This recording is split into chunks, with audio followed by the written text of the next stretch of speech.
সাল্লাল্লাহু আলাইহি সাল্লামের উপরে দুরূদ ও সালাম বর্ষিত হোক। আল্লাহুম্মা সাল্লি আলা। আমরা মালদা জেলা জমিয়তুল উলামায়ের পক্ষ থেকে এখানে উপস্থিত হয়েছি।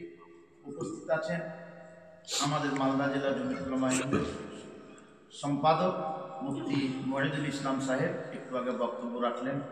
উপস্থিত আছেন, আপনারা জানেন আমাদের সুজাপুর মালদা জেলার হচ্ছে হার্ট অন্তর, সুজাপুর ৯ মৌজা ঈদগাহের ইমাম মুফতি আসাদুল্লাহ সাহেব, সব বড় বক্তা, বড় আলেম উপস্থিত আছেন।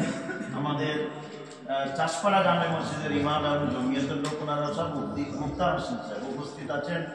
আমাদের কি বলে যে মৌলানা বদরুদ্দোজা সাহেব বৈশবাড়ি মাদ্রাসার জিম্মেদার, এবং উনি আরও বড় পদে এসছেন, রাবেতা বোর্ডের সভাপতি আর মালদা জেলার। তারপরে উপস্থিত আছেন আমাদের আরও সব, এখানে আমাদের মৌলানা মঈনুদ্দিন সাহেব খুব যোগ্য আলেম, উনি আছেন। পরিশেষে আমি হাফেজ আইনুল হক যে এখানে মিটিংয়ের আয়োজন করেছে, এবং আপনারা যারা আমাদের কারি আব্দুল সামাদ সাহেব সহ, আমার শামীম ভাই সহ যারা এসছেন, আপনারা মৌলানা জাহিরুদ্দিন সাহেব সহ সকলকে ধন্যবাদ জ্ঞাপন করছি যে আমরা একটা চিন্তা ফিকির নিয়ে বসেছি। দেখেন, আমরা সবাই বক্তা, এখানে আমরা বক্তব্য কেউ রাখবো না। আমার যোগ্যতম সম্পাদক মহাশয় বলেছেন, আমি শুধু একটা পয়েন্ট আপনাদেরকে বলছি যারা এখানে আমরা আছি।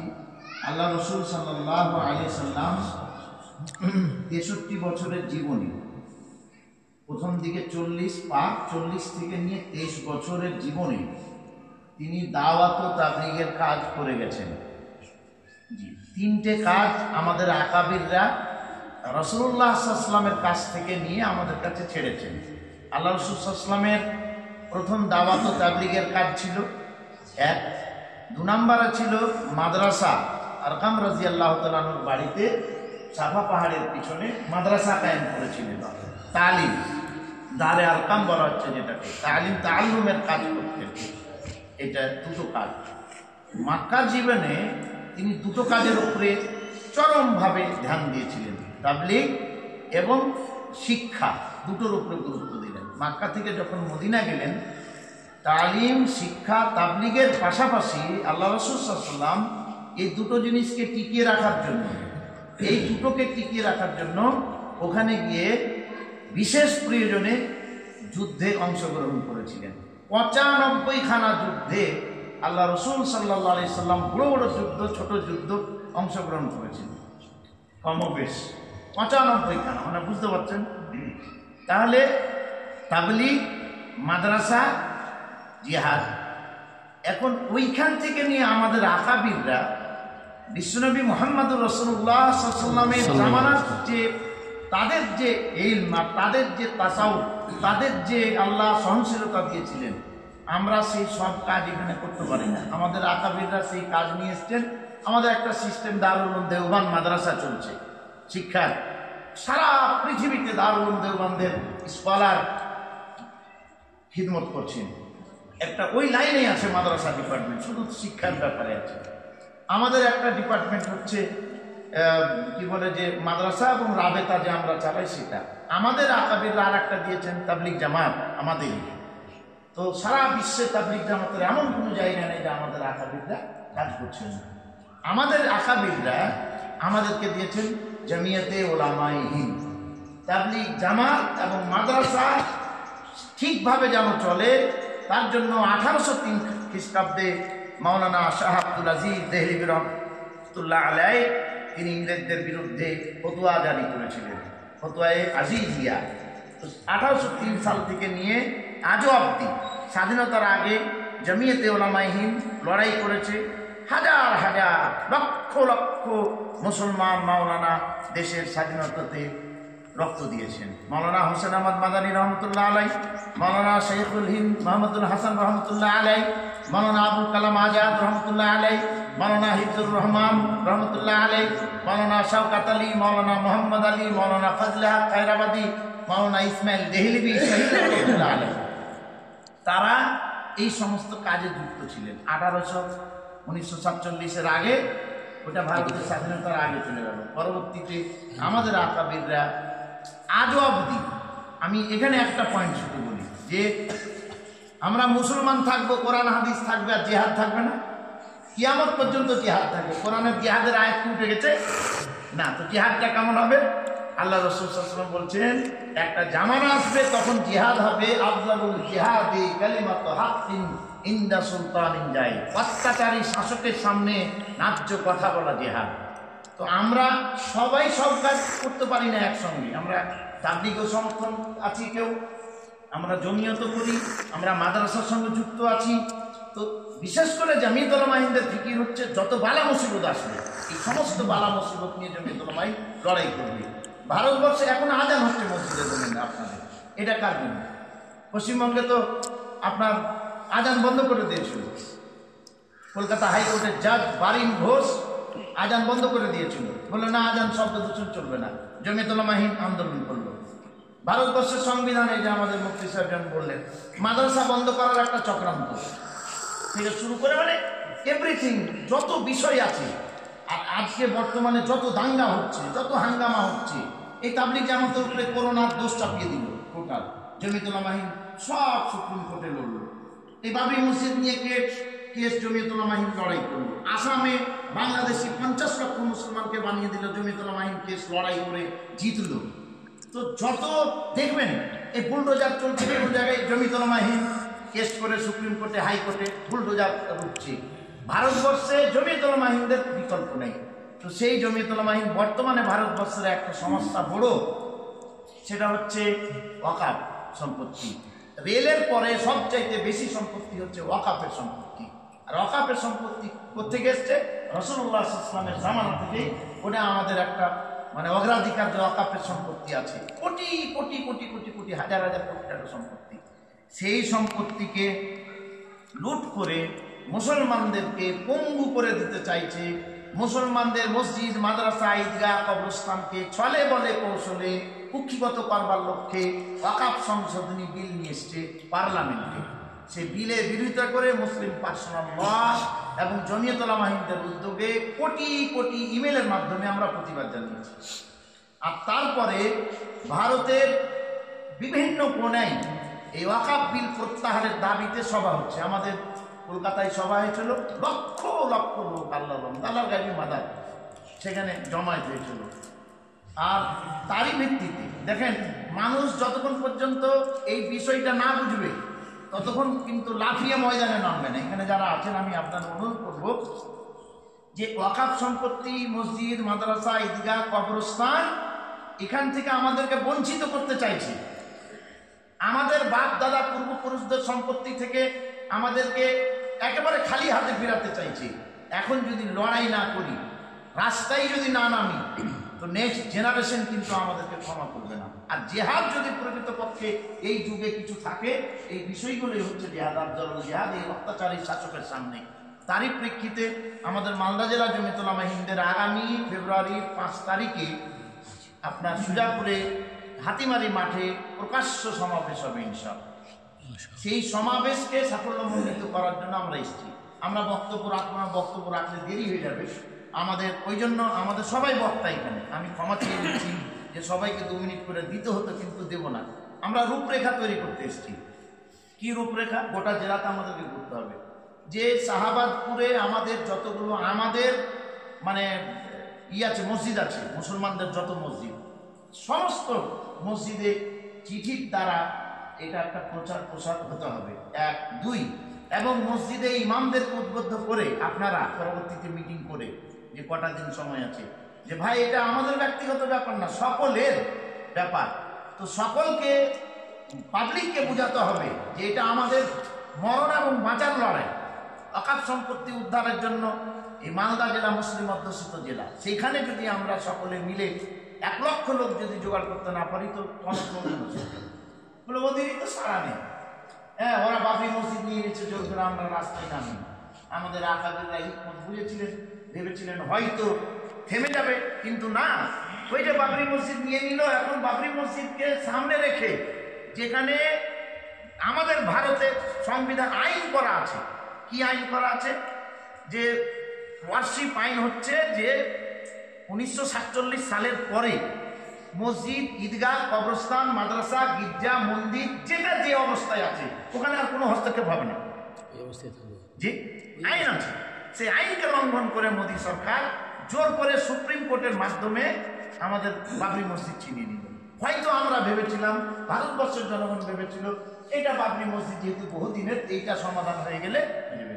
এখন আবার কি জ্ঞানপাপি থেকে শুরু করে, সাম্বাল থেকে শুরু করে, দিল্লি মসজিদ থেকে শুরু করে, আজমির খাজা মঈনুদ্দিন চিশতি রহমতুল্লাহ আলাইহি, শুনেন, দরগা আমরা চাদর চড়াই কি চড়াই না এটা বড় কথা নাই, যাই না না যাক এটা বড় কথা নয়। খাজা মঈনুদ্দিন চিশতি রহমতুল্লাহ আলাইহি ভারতবর্ষে ইসলামের দায়ী ছিলেন। লক্ষ লক্ষ মানুষকে তিনি কনভার্ট হয়ে তার আদর্শ, তার আখলাক, বিশ্বনবী মোহাম্মদ রাসূলুল্লাহ সাল্লাল্লাহু আলাইহি ওয়াসাল্লামের হাত ধরে তারা ইসলাম কবুল করেছে। সে মুসলমানদের প্রপার্টি দখল করতে চাইছে এই চারিদিক থেকে। অতএব আমাদের এই ছোটখাটো এটা লড়াই নয়। আমি আপনাদেরকে এখানে, আমি আইনুল হককে বলবো, আইনুল হক বলবে শেষে, আমি আপনাদেরকে, আমার অনেক জেনারেল ভাই দেখছি, ইমাম সাহেবকে দেখছি যে একটু গুরুত্ব সহকারে মরণ বাঁচানোর লড়াই। এই এরিয়া থেকে কমপক্ষে 50খানা গাড়ি যাবে ওখানে, কমপক্ষে 50খানা। চৌধুরী সাহেব হুজুর তো বলেছেন আমরা কলকাতায় 3.5 থেকে 4, মানে 5000-এর মতো গাড়ি শুধু দিয়েছি। জি, তো এত বড় সভা আমরা এর আগে হয়নি, একটা ঐতিহাসিক সমাবেশ আমরা করতে যাচ্ছি। ওই জন্য সকলে মিলে আমরা ময়দানে নেমেছি। আপনাদের দোয়া চাই, আপনাদের সহযোগিতা চাই। মসজিদে একটু আল্লাহর কাছে কাঁদবেন, সভা সফল করার মালিক আমরা পারবেন। আল্লাহর গায়বী মাদাদ যদি না হয়, মানুষের মধ্যে চেতনা যদি না আসে, আমরা কেউ না, আমাদের অনেক ত্রুটি বিচ্যুতি আছে। আল্লাহর কাছে কাঁদতে হবে, আপনারা দোয়াও করবেন। দোয়া, দাওয়া, টাকা পয়সা, গাড়ি সব দিয়ে সহযোগিতা আপনাদের চাচ্ছি। তো 50খানা গাড়ি কমপক্ষে, 50-এর নিচে হবে না, ওটা লিখতে হবে। আর আমরা একটা চাঁদা, যেহেতু আমরা রাজ্যের প্রোগ্রাম হলে আমরা চাঁদা দিই, এটা জেলার যেহেতু প্রোগ্রাম, আপনাদের কুরবানি দিতেই হবে। পকেটের টাকা যদি না দিই তো মায়া মহব্বত আসবে না। হ্যাঁ, তো টাকাও দিতে হবে, একটা অ্যামাউন্টও দিতে হবে। সেই অ্যামাউন্ট আমরা এখনই ফিক্স করিনি, আমরা মশলা করে বলবো। এখানে একটা কথা আছে। হ্যাঁ, এখানে অনেক নতুন জি, নতুন যেহেতু লোক এসছেন এখানে, তো আমি বলছি যে আপনি তো ওই সভা নিয়ে কথা বললেনই, আপনি 5 মিনিট আরও টাইম দেন। আমরা একটু আমাদেরকে জামিয়াতের, আমরা মালদাতে কী করেছি, পশ্চিমবঙ্গে দু একটা শুনি মতো আমরা একটু মানুষকে শোনান, কারণ জামিয়াতের যারা নতুন এসছেন তারা জামিয়াত সম্পর্কে তেমনটা ধারণা নেই। এই জন্য মালদা জেলাতে কী আমরা করেছি, আমাদের পশ্চিমবঙ্গে কী হয়েছে, আমাদের বিমানবন্দর, মসজিদ থেকে শুরু করে আমরা কি করে, মানে এখন পর্যন্ত কী করেছি, সফল হয়েছে মোটামুটিভাবে না বললে হবে না। তারপরে আমি লাস্টে বলবো, একটা টাইম দেন আমাকে, লাস্ট বলবো। আচ্ছা আচ্ছা, শুনেন, আসলে আমরা তো বক্তব্য রাখতে আসিনি, ওই জন্য শর্ট করেছি। বললাম যে সবাই, মুফতি আসাদুল্লাহ সাহেব আছেন, মুফতি মুক্তার সাহেব আছেন, ওনারা সব ভালো বলে। আর আমাদের মুফতি মহিদুল সাহেব, উনিও ভালো বলেন, উনিও তো বক্তব্যই রাখেন না। আমি তো চাইছিলাম আরো 2-4 মিনিট উনি বলুক, কিন্তু উনিও বলেননি। তো আমরা অনেক নতুন লোক এসেছেন। দেখেন, আমি জামিয়াতুল উলামা হিন্দের কুরবানি, এই আমরা কি করেছি এটা দিয়ে মানে হয়তো বোঝাতে পারবো না। শুধু এইটুকু বলতে পারি, ভারতের স্বাধীনতা আন্দোলনে জামিয়াতুল উলামা হিন্দ যদি না থাকতো, এই ভারতবর্ষ আরো 100 বছর স্বাধীনতা পিছিয়ে যেত। আজকে তো ভারতবর্ষের স্বাধীনতা যেমন অবদান আছে, পশ্চিমবঙ্গে আমাদের বড় অবদান হচ্ছে, যেমন মাইকে আজান আমি বললাম, এটা জামিয়াতুল উলামা হিন্দের অবদান। আর একটা কথা বলি, খাগড়াবাড়ে যখন মাদ্রাসার উপরে দোষ চাপালো, সবাই জানে বোম্বিং হলো খাগড়াবাড়ে, সমস্ত মাদ্রাসা। দেখেন, যখন মাদ্রাসার দোষ চাপাই, এটা আলে হাদিসের মাদ্রাসা এটা বলে না, এটা দেওবন্দির মাদ্রাসা বলে না, এটা বেরেলির মাদ্রাসা বলে না, এটা ফুরফুরার মাদ্রাসা বলে না। মাদ্রাসা মানে মাদ্রাসা। এই যে জঙ্গি তৈরি হয় মাদ্রাসা, যেমন মুর্শিদাবাদে এক মাদ্রাসাকে দেখাচ্ছে, তো তখন কিন্তু কেউ ভয়ে ছিটিয়ে গেল, মানে বোম ব্লাস্ট হলো, কে যুক্ত আছে না আছে। জামিয়াতুল উলামা হিন্দ আওয়াজ দিল, সিদ্দিকুল্লাহ চৌধুরী সাহেব আওয়াজ দিলেন, কলকাতার মাটিতে লক্ষ লক্ষ লোক নিয়ে আমরা সভা করে প্রোটেস্ট জানিয়ে বলেছিলাম, কোনো মাদ্রাসায় যদি জঙ্গি কার্যকলাপ হয় আমাদের বলেন, আমরা মাদ্রাসা বন্ধ করি। কিন্তু জোর করে ঘাড়ে দোষ চাপাবেন, আল্লাহ রহমত। বিমানবন্দরে জামে মসজিদ বুদ্ধদেবের আমলে ভেঙে দিবে, সিদ্দিকুল্লাহ চৌধুরী সাহেব আন্দোলন করে আজও পর্যন্ত মসজিদ ভাঙতে পারেনি। সিদ্ধা জামে মসজিদ ভেঙে দিবে, আজও পর্যন্ত মসজিদ ভাঙতে পারেনি। তারপরে আমাদের মালদা জেলাতে চক্রান্ত, দেখেন, দাঙ্গা লাগানোর প্ল্যান থাকে, চক্রান্ত থাকে। বামুনগোলাতে জামতলা আমাদের মাদ্রাসা আছে একটা, ওই মাদ্রাসায় কে বা কারা মাদ্রাসার ট্যাঙ্কিতে বিষ দিয়ে দিল, বিষ।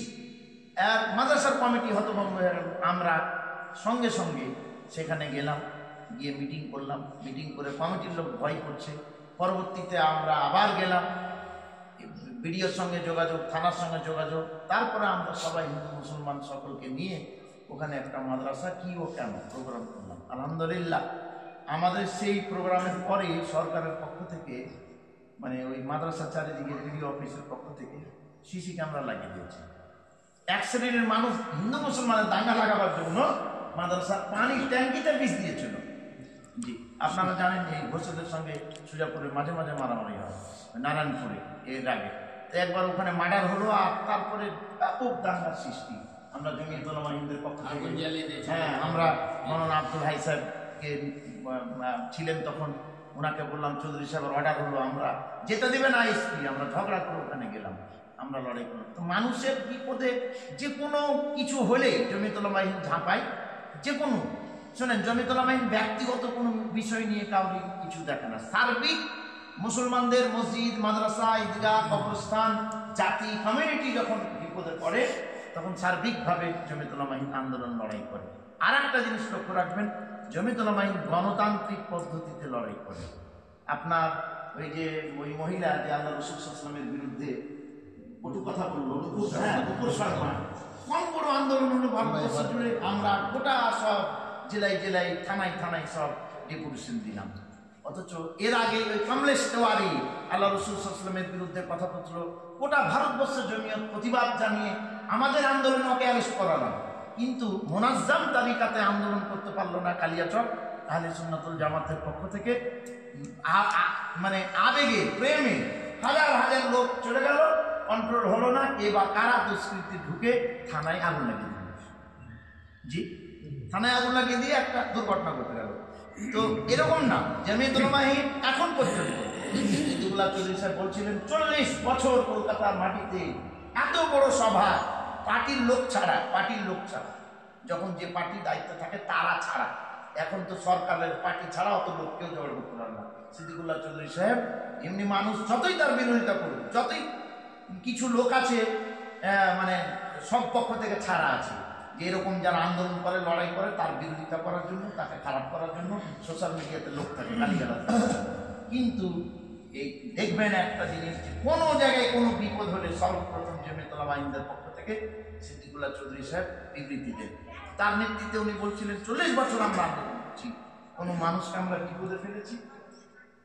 আমরা কাউকে বিপদে ফেলিনি। মানে গণতান্ত্রিক পদ্ধতিতে আইন মেনে আমরা আন্দোলন করেছি। আলহামদুলিল্লাহ জমিয়তের বিশাল অবদান। আর বললাম জিহাদ থাকবে কিয়ামত পর্যন্ত।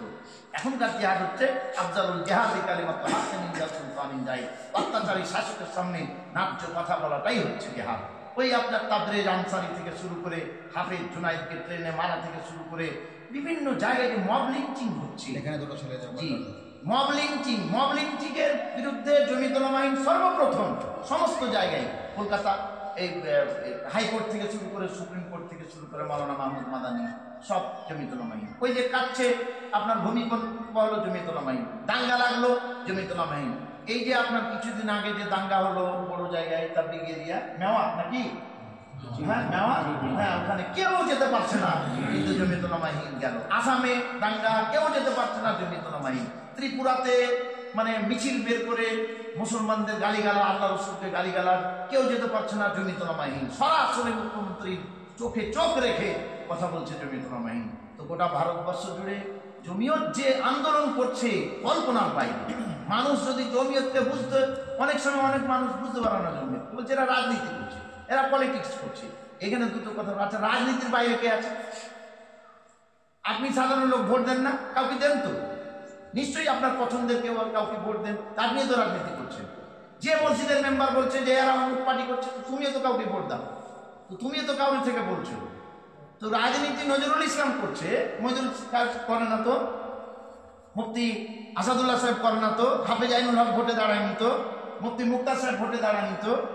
পশ্চিমবঙ্গে 18,19,00,000 জমিয়তের সদস্য আছে, দুটা লোক ভোটে দাঁড়িয়েছে, একটা সিদ্দিকুল্লাহ চৌধুরী সাহেব আর একটা হাফেজ নজরুল ইসলাম। একটা কথা আমি মেনে নিলাম, তো দুটো বাদে যে সবাই মানে রাজনীতি করে না, তারা সরাসরি আপনারা যে রাজনীতি করছে, তো এটা কিছু না। কিছু মানুষ আছে অবুঝ। আমার শিক্ষক বলতেন মৌলানা আব্দুল আলিম সাহেব, যে যারা জমিয়তের বিরুদ্ধে কথা বলে জি এই আপনার কথার প্রেক্ষিতে আমি বলতে চাইছি জি যে আলিম ওলামাকে কি বলে রাজনীতির নামা অত্যন্ত জরুরি। আজকে মৌলানা সিদ্দিকুল্লাহ চৌধুরী সাহেব আছেন বলে আমাদের কি বলে এতে পার্লামেন্টে কথা বলছেন, আর এতে বিধানসভায় কথা বলছেন। ওই মতো যদি 5 জন আলিম থাকে ইনশাল্লাহ কি বলে পার্লামেন্টে কাটিয়ে দেবে। আর মানুষ না থাকার কারণে আমরা পিছিয়ে যাচ্ছি, দিনের পর দিন একদম পিছিয়ে।